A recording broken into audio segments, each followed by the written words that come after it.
지난 주간에 목사님의 어린이 주일 교회 다음 세대에 대한 설교가 아주 강력한 메시지였습니다. 그러다 보니까 교회에 관한 얘기가 뭘까 하는 것이 제게 숙제가 주어지고, 또 오늘은 부모님의 어버이날입니다. 어버이날 그러면 대부분 5계명, 부모님을 공경하라, 효하라. 5계명에 많은 사람들은 부모 효계명으로만 읽지만, 우리 개혁교회는 이 계명을 권위계명으로 봅니다. 하나님 맨 처음에 가정을 주셨고, 가정이 파괴되자 권위를 2개 더 준 걸로 말씀합니다. 하나는 국가, 세 번째는 교회입니다.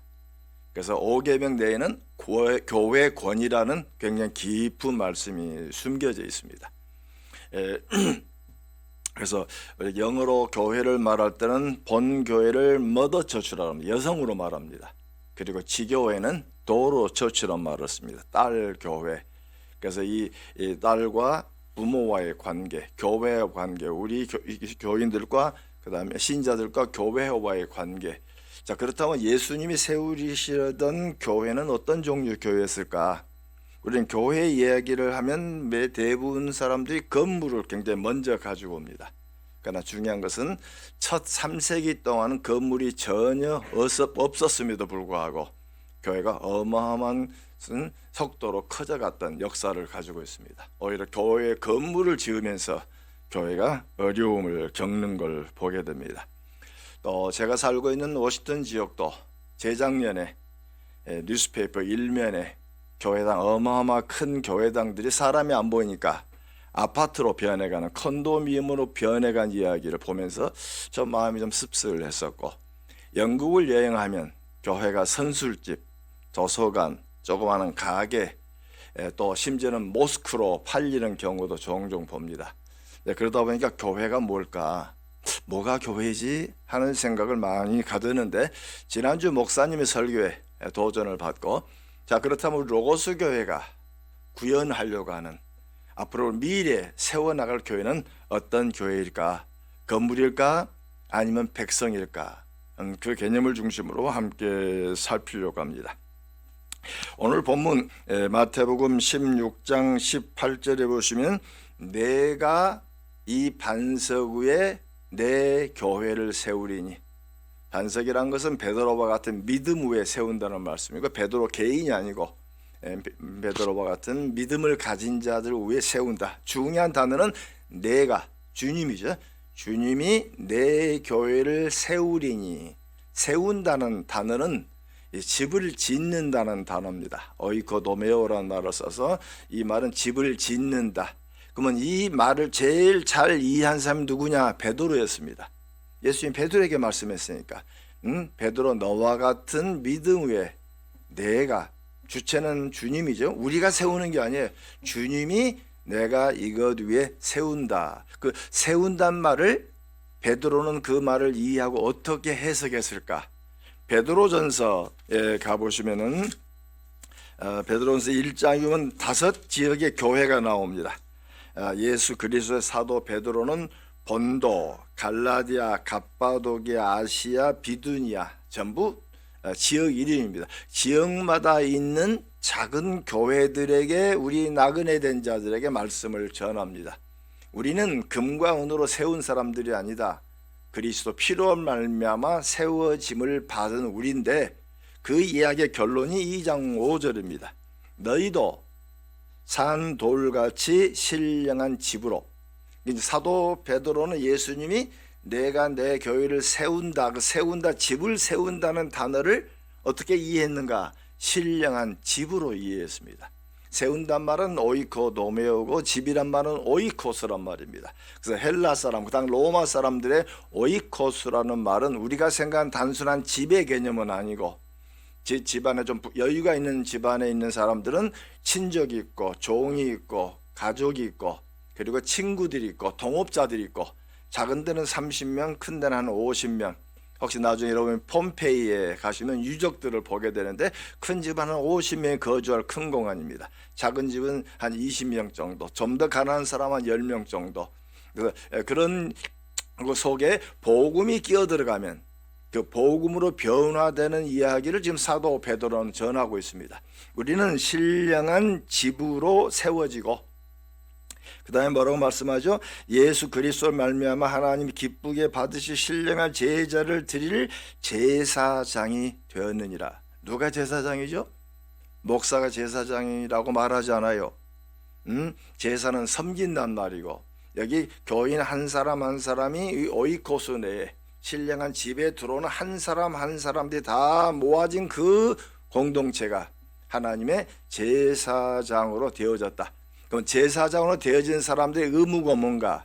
베드로전서 2장 9절에 보시면은 너희는 택하신 족속이요 왕 같은 제사장이요 거룩한 나라요 소유가 된 백성이니, 이제 그 다음에 우리의 목표가 나오죠. 너희를 어두운 데서 불러낸 하나님의 기이한 덕을, 기이한 빛을 세상 속에 선포하게 하려 합니다. 우리 교회 공동체로 모여서 여기서 예배드리고 찬송하고 뜨끈뜨끈한 것이 아니고, 여기에 주어진 주님의 임재와 사랑이 우리를 통해서, 우리 가정을 통해서 번져나가는 거죠. 세상으로 나아가는. 우리 기독교인은 밖으로 퍼져나가는 문화는 많이 읽었는데 밑으로 내려가는 문화가 없다니까. 복음이 한 번 들어오면 3대 4대가 지나가면 복음이 희미해져 가는 부분입니다.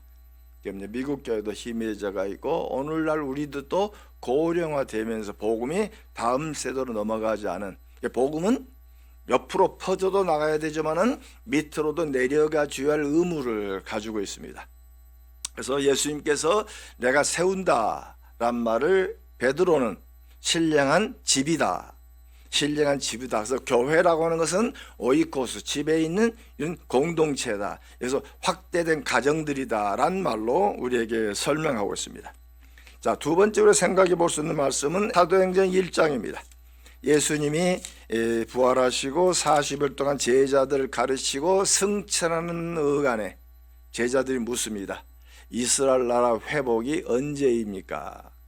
그때 예수님이 때와 시기는 너희 알 바가 아니요, 그러니까 아버지 하나님께 있다. 분명히 마지막 시기와 그 부분은 우리 주님이 하나님이 알고 계시는데, 곧 이어서 1장 8절 우리가 잘 아는 말씀, 성령이 너희에게 임하시면, 우리는 이 말씀을 들으면 예루살렘 땅끝 그래가지고 뻗어나가는 것만 얘기해요. 그러나 본문의 의도는 그 의도가 아닙니다. 성령이 임하면 내 증인이 되리라. 그게 본문장입니다. 성령이 임하면 우리 한 사람 한 사람이 증인이 될 것이다. 그럼 어디서부터? 예루살렘에서 시작해가지고 그 불똥이 사마리아로 불똥이 땅끝까지 가는 것이다. 본문은 땅끝으로 가는 게 강조된 것이 아니고, 성령이 임함은 증인이 되어서 예루살렘 공동체가 만들어지면 당연히 이 불똥은 유다로 가는 것이다. 그 불똥은 땅끝까지 가는 것이다. 그럼 땅끝에 가기 전에 먼저 강조된 건 무슨 말씀이죠? 예루살렘 공동체입니다. 이 본문은 구약과 밀접히 연결되어 있습니다. 여러분 사도행전을 나중에 공부하실 기회가 주어지면 8절까지 땅끝까지 간다라고 얘기하고 9절부터 11절까지는 승천에 가는 얘기입니다. 자, 승천 얘기가 끝나면 곧바로 무슨 얘기가 나와야 되냐면은 오순절 얘기가 나와야 됩니다. 왜? 성령이 임하면. 그래서 12절에 백성들이, 사도들 120문도들이 마가의 다락방에 모였습니다. 자, 모여서 기도하면 곧바로 무슨 얘기가 나와야 되죠? 성령이 임하는 얘기가 나와야 돼요. 성령이 임하는 얘기는 2장에 나옵니다. 12절부터 26절까지 길게 기록된 얘기가 좀 의아해요. 가론 유다가 제 길로 가버리니까 우리 예수님을 증언할 사람을 한 명 뽑자. 그래서 뽑힌 사람이 마띠아입니다. 마띠아 뽑는 이야기를 12절에서 26절까지 굉장히 길게 기록된 의도가 뭘까? 그건 구약과 관련되어 있습니다. 구약의 예언이 뭐냐면, 마지막 날이 되어지면 우리 하나님께서 온 땅에 흩어진 당신의 백성들, 이스라엘 민족들을 불러 모을 것이다. 그럼 불러 모으면 그 다음에 이들을 증인 삼아 세상의 열방들을 부른다고 말합니다. 그래서 구약에서 예언된 하나님의 나라에 임하는 것은 두 단계입니다. 먼저 이스라엘 민족을 부를 것이고, 이들을 증인 삼아 열방들을 부를 것이다. 그 말씀의 이야기를 지금 성경 저자 누가가 지금 사도행전 1장에서 얘기하고 있습니다. 그래서 12번째 마띠아법에 길게 거론된 이야기는, 성경 저작하는 이야기는 12번째 사도, 다시 말하면 12사도, 그들은 구약에서 예언된 12지파와 동등한 새 백성들이다. 하나님이 내가 새 이스라엘 부르는데 봐라, 마띠아고 뽑힘을 말미암아서 12번째 사도 12지파를 내가 새로 불렀다는 겁니다. 이 12사람이야말로 새 이스라엘, 새 민족, 새 백성들로 불렀다라는 이야기를 지금 거론하고 있죠. 새로 불렀더니 성령이 임하시고, 그 다음에 이방들을 부르는, 그래서 2장에 본 오순절에 여러 지역에 온 유대인들뿐 아니고 이방인들도 은혜 받는 이야기를 거론하고 있습니다. 그럼 하나님 나라가 언제 임합니까? 라는 질문에 지금 예수님은 역사 속에 답을 하고 계시죠. 12명에 통해서 내가 새 민족을 불렀고 이들을 증인 삼아 만방에 불러나는데, 이방인들이 지금 이스라엘 공동체에 들어오기 시작하는 이 눈을 보았기 때문에 그 다음에 복음은 이방으로 흩어져 가는 것을 볼 수가 있습니다. 그래서 이 사도행전 1장 2장에서 거론되어 있는 얘기는 새 민족, 새 공동체가 출발했습니다. 이 말을 오늘 우리에게 이야기한다면 우리는 이 지역의 새 이스라엘, 새 백성, 새 민족으로 우리를 부르셨습니다. 부르시면 그 다음에 뭐가 되죠? 우리는 증인되어서 우리 가족으로, 직장으로 들어가서 거기서 주의 나라가 흘러나가는 것을 쓰는 주의 통로로 우리를 삼았다는 것입니다. 그래서 예루살렘 공동체는 세상 속에서 구분된 마치 언덕 위의 동네처럼 그 좋은 교회 모습이 마태복음 5장 산상복음에 마태복음 5장 14, 15, 16절이 지금 예루살렘 교회가 어떤 교회인가를 가장 잘 설명하고 있습니다. 너희는 세상의 빛이라. 산 위에 있는 동네가 숨겨지지 아니할 것이요, 사람이 등불을 켜서 말 아래 두지 아니하고 등경 위에 드나니 이러므로 집안 모든 사람에게 비치느니라. 중요한 말씀이죠. 빛은 집안의 등경 위에 두면 이 빛이 집안의 모든 사람에게 비치느니라. 그래서 16절 결론이 너희 빛이 사람 앞에 비추게 할 때, 사람은 가족입니다. 가족과 친족, 너희 주변 사람 비치게 해서 그들로 너희 착한 행실을 보고 하늘에 계신 아버지께 영광을 돌리게 하라. 그래서 로고스 교회는 이 송도라는 이 지역에 언덕 위에 있는 작은 도시들입니다. 옛날에 도시들은 외적들이 많다 보니까 전부 언덕 위에 지어졌습니다. 도시는 전부 언덕 위, 혹시 유럽 가시면 다 언덕에 있는 걸 보게 됩니다. 그러면 아래층에 있는 성 밖에 있는 사람들은 항상 꿈에 그리는 게 뭐죠? 나도 언제 저 산 위에 성 내 동네에 살 수 있을 것인가. 바로 이런 이미지 때문에 예수님께서 교회는 뭐냐? 세상 속에 대조된 사회로, 구분된 사회로, 마치 언덕 위의 도시처럼 빛을 비쳤더니 주변에 많은 사람들이 그 빛을 보고 나오는 과정으로 우리에게 그려주고 있습니다. 그래서 모든 족속으로 제자로 삼아라라는 마태복음 28장의 대위 명령과 더불어서 최근에 강조된 명령이 마태복음 5장 14, 15절, 16절입니다.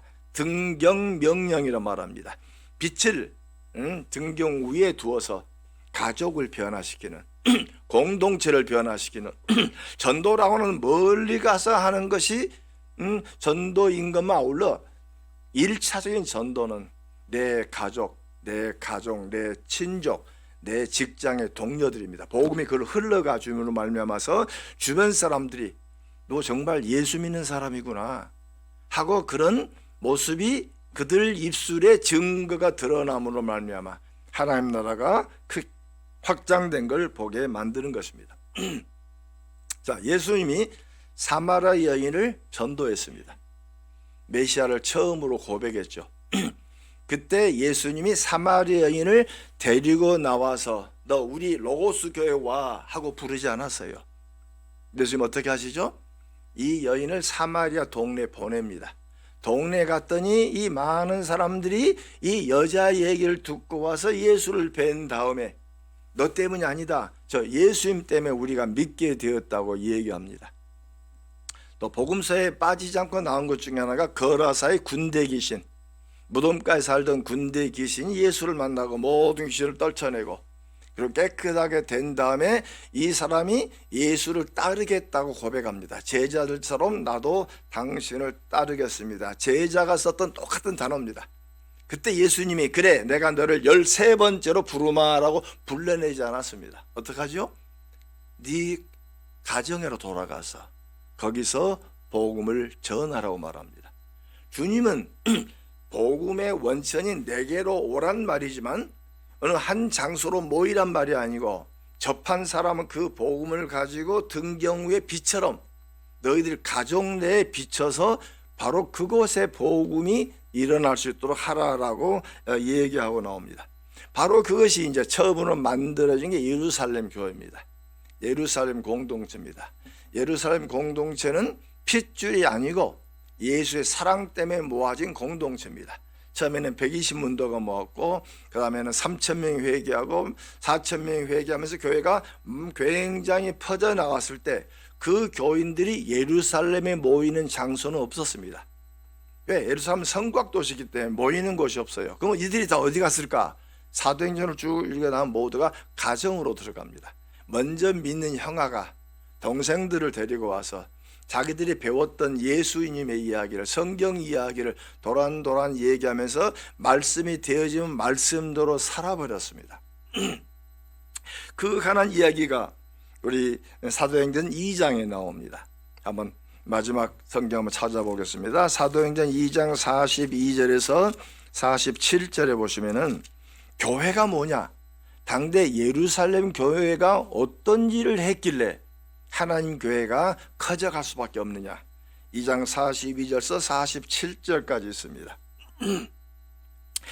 그들이 사도의 가르침을 받아 먼저 말씀이 있었습니다. 두 번째는 교제하고, 교제란 말은 설명이 되어 있어요. 떡을 떼고 기도하고 찬송하고 물질을 나누고. 그래서 본래 교제 코이노니아란 말은 사귐이란 뜻이 아니고 우리에게 주어진 물질을 나눈다는 말입니다. 구약에서는 물질을 나눌 때 사회주의나 공산주의가 얘기한 것처럼 결과균등이 아닙니다. 결과를 나눠 먹자 한다면 사람들은 일 않고 있는 것만 먹으려고 합니다. 근데 구약에 주어진 이 분배에 관한 얘기는 오늘 병들고 못 나갔으니까, 그래서 오늘 일당이 없으니까 물질을 도와서 다시 건강을 회복해 가지고 다시 일하도록 만드는 겁니다. 다시 말하면 기회균등입니다. 결과균등이 아니고 기회균등. 그래서 그들은 초대교회는 말씀을 가지고 살다 보니까 주님의 주신 물질로 어려운 분을 도와서 그들을 세워서 격려해서 일하게 만들고 자기 일로 하나님의 주어진 사명을 감당하게 하고, 그랬더니 주변의 칭송을 받았다. 그래서 전도란 단어입니다. 그래서 교회는 기능이 3개입니다. 말씀의 기능이 있고, 두 번째는 교제의 기능이 있고, 세 번째는 전도의 기능이 있습니다. 그랬더니 날마다 주의 백성을 모았다고 말합니다. 전도를 하려고 한 것이 아니고 말씀대로 살았고, 두 번째는 서로 나누었더니 서로 물질을 나누고 기도를 하고 찬송을 하고 함께 나누고 공동체로 끈적끈적한 사랑의 공동체로 드러나다 보니까 주변에 있는 사람이, 언덕 밑에 있는 사람이 언덕 위에 있는 이 아름다운 모습을 보고 나도 그 공동체에 끼워줘, 나도 같이 일하면 안 될까, 나도 당신이 믿는 하나님 믿고 싶은데, 그게 초대교회 모습이었습니다. 그때 우리는 많이 모아서 열심히 찬송을 기도하는 것도 아름다웠지만 그 찬송 이전에 교인 간의 끈적끈적한 사랑이 모아지는 그 공동체가 예루살렘이 우리에게 보여주고 있습니다. 우리 인간에게는 하나님만이 채울 수 있는 깊은 구덩이가 하나 있습니다. 어느 거 채우지 못해요. 그 구멍은 주님만 채울 수 있습니다. 정말 주님이 나를 세우셨고 나를 부르셨고 나를 통해서 일하신다는 그 강한 주의 믿음만이 그 부분이 해결해 줍니다. 그래서 예루살렘 교회 교인들은 말씀대로 살았습니다. 그들은 듣는 대로 살았습니다. 이방인의 이 고기 먹는 문제가 생기니까 나 고기 안 먹는다. 갑자기 여러 가지 부인들 많은 사람들은 다 부인을 돌려보내게 되고 물질을 가지고 서로 공개해야 되고, 그러면서 교회가 커져나가는 좋은 예 중에 하나가 사도행전 12장에 보면 베드로가 감옥에 있다 나와서 어느 집에 문을 노크를 했습니다. 계집종이 뛰어나와서 보니까 베드로예요. 놀래서 안에 들어가서 베드로가 왔다 그러니까 안에 있는 사람은 베드로 환상을 봤냐, 혹시 베드로 영을 봤냐라고 얘기하는데, 그 과정 속에 성경 저자가 뭐라고 말하면 계집종에 뛰어나와 달려 들어가, 필요 없는 말이죠. 달려 들어가 안에 있는 사람 베드로가 왔다. 그래서 베드로가 들어왔고 베드로인 알게 되니까 그때 베드로가 야고보에게 내가 나온 걸 얘기해라. 그럼 야고보는 이 집에 없는 거죠. 그래서 여종이 달려 들어가라고 말한 거 보면 꽤 큰 집입니다. 적어도 40명, 50명이 거하는 굉장히 큰 집. 여기에 말씀이 들어와가지고 말씀이 그들을 변해가지고 작은 가정교회가 만들어진 상황 속에 그때 베드로는 와가지고 지금 다른 가정교회에서 살아가고 있는 야고보에게 얘기하란 말이 나오죠. 그게 초대교회의 모습입니다. 왜? 말씀이 있었고 말씀대로 하다 보니까 서로 물질을 나누게 되고 물질을 나누다 보니까 사도행전 4장에 보면 그들 가운데 가난한 자가 없었다라는 말이 나오죠. 예, 물질은 우리 교회를 통해 주어진 물질은 교회를 유지하는 병도 되지만 우리 주변에 어려운 사람을 도와서 그들을 일으켜 세우는 기술을 가르치고 그들로 하여금 자리배가에 만들어 나가는 좋은 산물이 되어지는, 우리는 종종 구제 그러면 없는 사람 몇 푼 주는 걸로 말하지만 그건 좋은 의미의 구제는 아니죠. 지금 작은 교회들 제자들 보면 교회에 주어진 상당한 물질을 모아서 이제 막 예수 믿고 일어나는 사람의 커피숍을 만들어주기도 하고 또는 이 막국수 비법을 가르쳐서 막국수 집을 만들어주기도 하고, 왜? 함께 살아가는 공동체를 통해서 다른 걸로 못 도와주면 기술로 도와주고 밖에 가서 먹어주고 팔아주면서 그를 이렇게 세워나가는 그런 아름다운 일들이 우리에게 주어져 있는 건 참으로 감사한 일들입니다. 또 사도행전 20장에 보면 유두고 나오죠. 우리가 잘 아는 유두고 걸터앉았다가 뒤에 떨어져 죽었다. 떨어져 죽은 이 유두고의 바울이 찾아가서 넌 나쁜 놈, 너 왜 말씀 떨어져 죽었냐고 꾸짖는 게 없었습니다. 살려놓고. 본문이 왜 그걸 기록했을까? 그 당대 교회 모습입니다. 이 유두고가 다니는 교회는 노동자들이 다니다 보니까 집안이 크지 않았던가 봅니다. 그 다음에 그 당대 교회들은 먼저 와서 음식을 서로 나눕니다. 음식 여유인에서 음식을 빵과 포도주를 나누고 그 다음에 다른 사람들이 오면 같이 나누고 애찬식이 있었고 성찬이 있었고 그리고 말씀을 나눴습니다. 아마 유두고는 노동자였던가 봅니다. 하루 종일 일을 하고 힘들게 왔는데 배도 고프고 먹는 음식을 먹고 허겁지겁 먹고 그러고 하니까 배는 부르고 노곤하고 지중해성에 아주 시원한 바람은 불어오고 그러다 보니까 피곤한 육체로 인해서 떨어진 사건입니다. 그 사건을 기록한 저자의 의도는 떨어진 것이 아니고 그 당대 교회, 가정교회 모습을 적나라하게 표현한 부분들입니다. 교회는 그 당대 모였던 것은 넉넉하지 않았습니다. 그들이 모였던 것은 가정들을 중심으로 모이는데 큰 집에 모이는 교회도 있었고 작은 교회도 있었고, 그러나 공통점은 교회 본질은 세 개입니다. 말씀이 있었고, 말씀은 설교를 잘한다는 이야기가 아니고 말씀대로 사는 겁니다. 성경이 이렇게 말하면 말씀대로. 그래서 지난주가 내가 이러이러한 일을 했는데 내가 참 잘못된 거 고백합니다. 서로 고백을 해도 받아줄 정도로. 그리고 집안에 이런 일이 있었는데 부부와 이런 일이 있었는데 이런 얘기를 다 얘기하고 그들이 격려하고 그래 아니 나도 그런 경험을 한 적이 있어 하고 나누면서 넘어갔던 교회들, 그리고 함께 나눴고 그러다 보니까 칭송이 건네지다 보니까 교회가 커져서 5명 10명 모이던 교회가 다시 분가하고 또 분가하면서 5명 10명씩 모이는 교회가 수십 개 이루어져가는 교회가 만들어진 겁니다. 이제 우리가 말씀을 마쳐보죠. 자, 교회는 로고스 교회는 어떤 교회를 생각하려고 합니까? 더 400명 500명 모아가지고 큰 교회, 어느 지역도 3,500명 짓는 교회를 짓는다고 해서 와 지금도 그게 가능한가 라고 얘기한 적도 있습니다만, 큰 교회를 짓는 것도 하나님 방법입니다. 아니면 5명 10명짜리 교회를 연 것도 하나님의 교회입니다. 자, 우리 목회학에서 교회 코끼리 사이즈 교회라 그러면 1,000명 작년 1000명 넘는 교회를 코끼리 사이즈라고 합니다. 또는 말 사이즈라면 한 500명. 그 다음에 개 사이즈 그러면 한 100명. 가장 작은 단위는 쥐 사이즈입니다. 10명 모이는 교회, 5가정 모이는 교회. 아무리 큰 교회 10만 명이 모여 5가정 모이는 G 사이즈 교회가 10,000개가 모이면 그건 10만 명이 되죠. 1,000개가 모이면 10,000명이 되는 거고.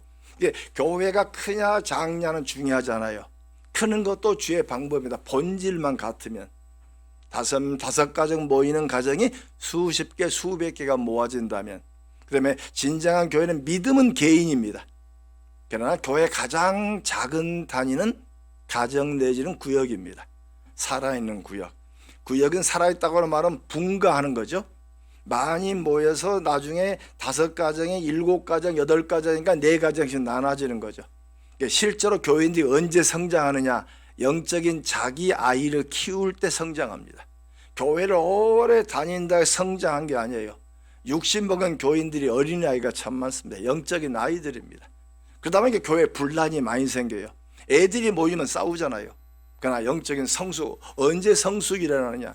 내가 불신자를 전도하고 불신자를 양육하고 다시 이 사람이 언제 성숙하느냐? 이 사람도 다시 다른 사람을 전도해서 분가되어 나가는. 그래서 저는 로고스 교회는 앞으로 1,000명, 2,000명의 큰 교회를 짓는 것도 하나님 방법입니다. 박수 쳐줄 얘기죠. 그러나 그 속의 본질은 5가정씩 주어진 작은 단위들이 200개, 300개, 500개가 되어져 나가서 그런 부분이 되어지는 교회가 되기를 간절히 소원합니다. 아까 오늘 목사님께 얘기했습니다. 1부, 2부 이러면 참 시간이 급하죠. 10시 반 예배를 드리면 11시 또 준비를 해야 되고. 그래서 목사님이 아니 한 당회가 어떻게 2부, 3부 예배를 드립니까? 3부 예배가 아니고 당회를 3개로 만들어서 1부 당회가 9시에서 12시까지 교회를 11시까지 교회를 쓰는 거고 2부 당회가 모아가지고 11시에서 1시까지 쓰는 거고 3부 당회가 모아서 1시에 모아서 3시까지. 그러면 최소 한 건물을 3번, 4번 쓰는 교회가 서로 다른 거죠. 대신 목사는 공동입니다. 한 목사님을 모시고 한 건물인데 교회는 3개, 4개가 가능합니다. 각 교회들마다 성가대가 있고 주일학교가 있고 여전대가 남전대가 있고. 무슨 말씀 이해가 되세요? 한 당에 몇 사람이 모아서 여기서 지지고 복구하니까 나는 왜 장로가 아닌가, 나는 왜 집사가 아닌가 하고 도토리 기적입니다. 그러나 집사, 장로랑은 영적인 부모입니다.